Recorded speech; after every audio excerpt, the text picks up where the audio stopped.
Hey guys, I wanted to talk a little bit about the new Fujifilm XT3 that's supposed to be announced next month in September at Photokina. It got me thinking. I've been reading a lot. I do follow a lot of the other camera brands, the Sonys, the Nikons, Canon, and the new Z series by Nikon got me thinking of this. What will the XT3 need to have before I shell out my money and buy it? I currently have the XT2 and I've had it ever since it was launched back, I don't know, was it 2 years now? And I've enjoyed the camera. It's got the 24 megapixel X-Trans like a lot of their cameras do have nowadays. And there's not a whole lot of rumors out there, but from the ones I've read, I haven't been wowed yet. I know they're looking at the 26, putting a 26 megapixel X-Trans. It will have to be backside illuminated.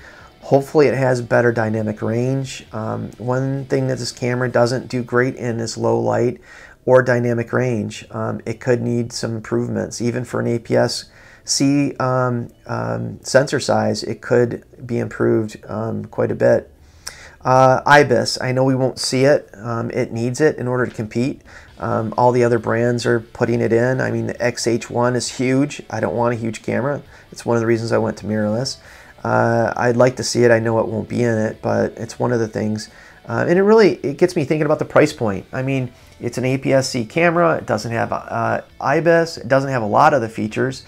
It doesn't have the best focusing. Good. It's been good enough focusing for me, but not the best. And what does that price point look like? To me, in order to buy it, it's right around $1,300. I don't think you can demand any more than $1,300 given the Sony. If you like or love or hate Sony, that A7 III really set the market price on cameras. All the other manufacturers are going to have to adapt and reprice their cameras to compete. You can't come out with a APS-C body with the features that the XT3 will offer without being a consideration for their full frame series. I mean, the lenses, you can get full frame lenses cheaper than the APS-C, and the price for the camera itself is in that ballpark. So I really think $1,300 is where Fuji has to come in on the XT3, and I think that's really, hopefully they know it, and I think they do, and I think that's why they're moving this from Japan to China. They probably can save some money and still be able to be a profitable camera for them. But a couple other things I'd like for them to do is outside of the sensor and IBIS. That's the number one. Number two is the flip out screen. We know they can do it. They just recently did it on one of their cheaper brands, so that if you want to blog, you want to YouTube, you can see it as you're recording. It's huge. I don't know in today's market that they all don't have it. It blows me away, guys.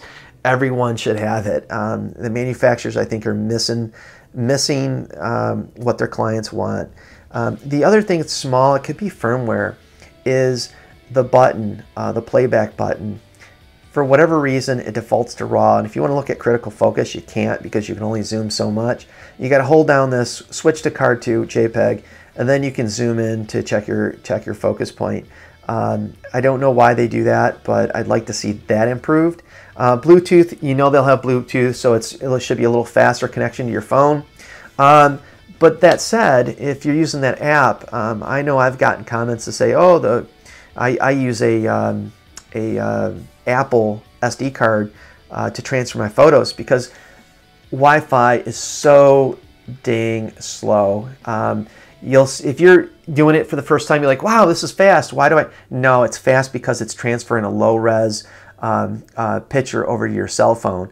If you do full res, if you go into the settings and change it to full res, it takes forever. So I would like to see Wi-Fi changed if they could. I don't know what the technology is for that.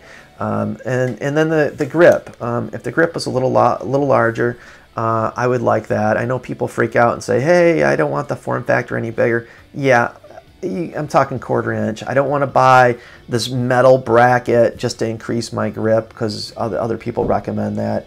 I would just see a little bit more for an average hand because I do have average size hands. And that's pretty much it. Again, it's the biggest point is going to be the price. Fuji's not going to sell a lot of cameras if they don't have their price down. So guys, let me know, what is it going to take for you to upgrade your Fuji camera to the new XT3 coming out here, or at least be announced here in the next month. Let me know in the comments below. Thanks. Take care. Bye.